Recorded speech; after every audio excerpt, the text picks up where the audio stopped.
This is the movie that surprised us all.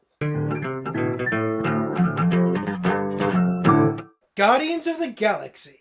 Released around about August of 2014. Production budget of $170 million. And a worldwide taking of $772 million.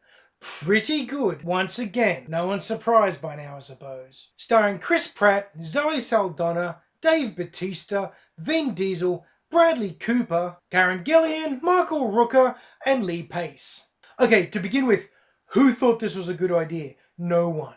No one would have looked at the original comics and gone, hey, let's make this movie. But Marvel did, and James Gunn did, and it worked so well. They took these very outlandish characters in very, very outlandish outfits, dumbed that down a little bit, made it a little bit more movie sensible, more common audience sensible.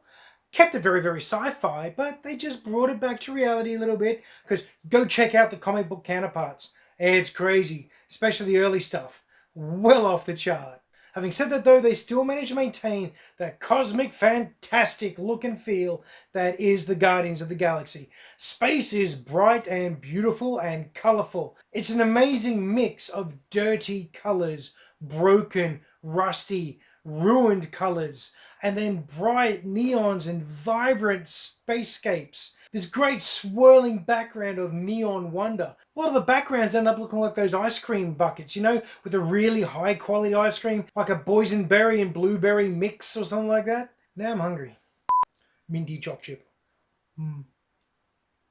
Anyway, back to the review. And you take all that and add the incredible musical choices, the left field, no one's expecting it, musical choices by James Gunn for this movie, and it's a masterpiece. Do you have any idea how long it's been since I got and bought a CD? I got this like first week that was released.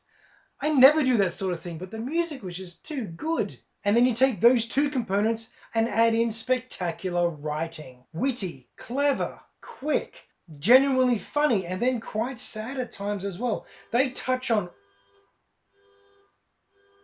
That's a car alarm. They touch on the full range of emotions in this movie. You get it all. You've also got quite an impressive character arc for, most of the characters in this movie? You meet them, you learn about them, you feel for them, and you watch them grow and develop. Some more than others, but ultimately this come together as a very dysfunctional but fairly tight working family. Or team, if family's a little bit of a stretch at this stage. The overall story itself, it's a fairly stock standard classic sci-fi. However, once again, as usual, it's the way they do it that matters. James Gunn successfully makes fun of himself, this movie, and the sci-fi genre as a whole, while staying very, very true to all the key concepts and tropes and everything that makes a sci-fi work in the first place. And the final key piece of all this are the characters themselves. Let's start with Rocket. They made it work. They made Rocket work. He's a raccoon. He's a walking, talking, cursing raccoon. Honestly wasn't sure how that was going to work. I really didn't know. And he's perfect. Rocket is perfect. And Groot, it's a great big sentient tree. It's a space ent that says 3 words for the entirety of the movie. He is so awesome. They've just brought this character to absolute life. Much like Rocket, you buy into it. You believe it 100%. And out of nowhere, you have Dave Bautista acting up a storm as Drax the Destroyer. Another character I had no idea how they were going to pull off, because in the comics he's a moronic psychopath. In this one, he's just a bit of a moron. Not as much of a psychopath. I think that's how it worked.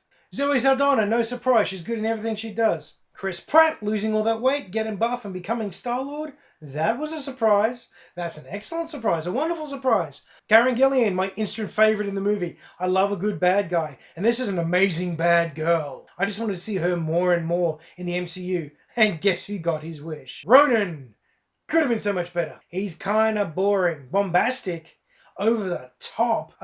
In that respect, he was more of a plot piece than he was a character, and I can accept that. He's still memorable, he's just not spectacular. You mush all this together, the incredible sound, the incredible sight, the incredible characters, the great writing, and you've got the Marvel movie that people that don't like Marvel movies went and saw. I'm out of time again and I really want to go get some more ice cream, so I'll be giving this one an MCU.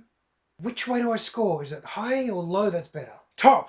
MCU top score. That's what I'm going to give this. There you go. That's my review. Hope you liked it. Hope you like my shirt. As usual, I hope you're having a great week. You find some time to watch a movie, and I'll catch you later.